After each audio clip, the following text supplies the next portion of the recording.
বন্ধুরা, বাংলা বর্ণমালায় এই ৩টি যুক্ত বর্ণ আমাদেরকে কিন্তু একটু ঝামেলায় ফেলে দেয় মাঝে মধ্যে। আমরা অনেক সময় এই ৩টি যুক্ত বর্ণ গুলিয়ে ফেলি। তো আজকের এই ভিডিওতে আমরা এই ৩টি যুক্ত বর্ণ কোন কোন বর্ণ দ্বারা গঠিত, অর্থাৎ এদের গঠন এবং এদের ব্যবহার প্রক্রিয়া, আ আ এই বিষয়গুলো নিয়ে আলোচনা করব। আশা করি সম্পূর্ণ সময়টুকুই সাথে থাকবেন। অল্প সময় নেব, বেশি সময় নেব না।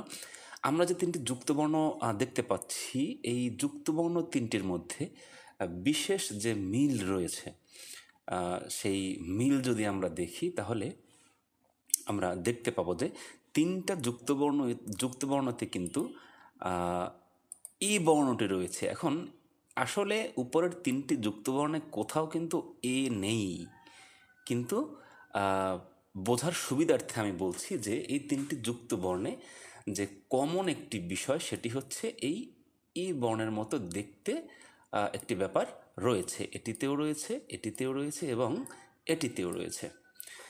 তো এখন আমরা এই ৩টি যুক্ত বর্ণ মূলত কিভাবে গঠিত সেটা নিয়ে একটু আলোচনা করি। প্রথম যুক্ত বর্ণটি একটু পরের দুটো থেকে ভিন্ন। পরের দুটো কিন্তু গুলিয়ে ফেলার মতো, গুলিয়ে যায় এই দুটো।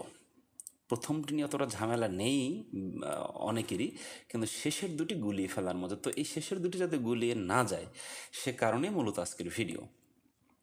তো এখন ৩টি যুক্তবর্ণকে আমরা যদি ভাঙাই, এর গঠন প্রক্রিয়া দেখি, তাহলে প্রথম যে যুক্তবর্ণটি সেটি তার গঠন হচ্ছে ত যোগ র। এই যুক্তবর্ণটাকে ভাঙালে হবে ত যোগ র। যেমন ছাত্র, গোত্র, ছাত্র, গোত্র। এবং দ্বিতীয় যে যুক্ত বর্ণটি সেটিকে ভাঙালে হবে ত যোগ র যোগ উ। শব্দ যদি আমরা দেখি এই যুক্ত বর্ণ থেকে, তাহলে বলতে হবে শত্রু বা ত্রুটি। শত্রু, ত্রুটি, এছাড়া আরও অনেক অনেক শব্দ রয়েছে। এবং শেষের যে যুক্ত বর্ণটি সেটি ভাঙালে হবে ক যোগ র, ক্রয়, চক্র। এখন বলেছিলাম যে প্রথম যুক্ত বর্ণ, প্রথমটি নিয়ে আমাদের তেমন কোনো ঝামেলা নেই, এটিতে আমরা অভ্যস্ত, এটি নিয়ে কোনো কনফিউশন হয় না। কনফিউশন হয় হচ্ছে দ্বিতীয় এবং তৃতীয় যুক্ত বর্ণটি নিয়ে। এখন এই দ্বিতীয় এবং তৃতীয় যুক্ত বর্ণ এই দুটি লিখতে গেলে আমরা আসলে শত্রু বানানে সামনের যে বাঁকানো অংশটুকু, এইটুকু কি উপরের দিকে হবে না নিচের দিকে হবে? আবার ক্রয় বানানে বাঁকানো সামনের যে বাঁকানো অংশটুকু, সেটুকু কি উপরের দিকে হবে না নিচের দিকে হবে? এইটা নিয়ে কিন্তু একটা দ্বিধাগ্রস্ত হয়ে যায়, তাই না? তো এই ব্যাপারটুকু যদি আমরা একটু এক্সপ্লেইন করি, তাহলে ব্যাপারটি দাঁড়ায়, দেখুন একটা মৌলিক পার্থক্য রয়েছে। আমি প্রথম যে যুক্ত বর্ণটি ছিল তজকরা, সেটা কিন্তু বাদ দিয়ে দিয়েছি।